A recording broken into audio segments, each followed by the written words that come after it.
وسيق الذين اتقوا ربهم إلى الجنة زمرا যে জান্নাতীদেরকে আল্লাহ তাআলা দলে দলে স্বাগতম জানিয়ে জান্নাতের দরজা পর্যন্ত নিয়ে যাবে হাত্তা ইযা জাউহা ওয়া ফুতিহাত আবওয়াবুহা যখন তাদেরকে জান্নাতের দরজায় নিয়ে আসা হবে তাদের জন্য জান্নাতের দরজাগুলো খুলে দেওয়া হবে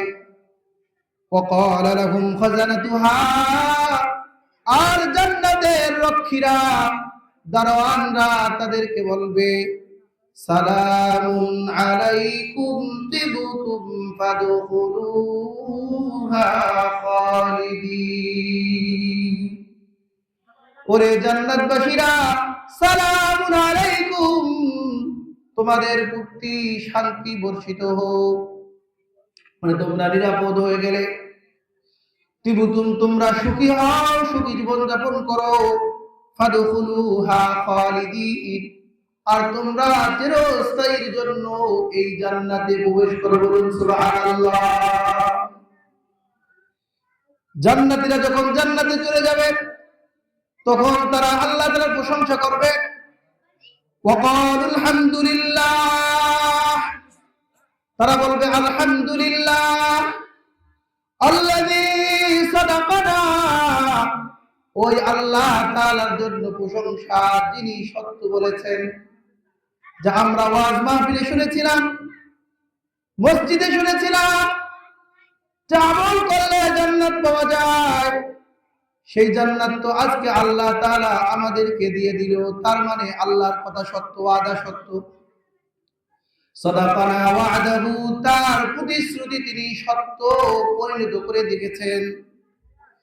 দেখিয়েছেন ওয়া আওরাসানাল আরদা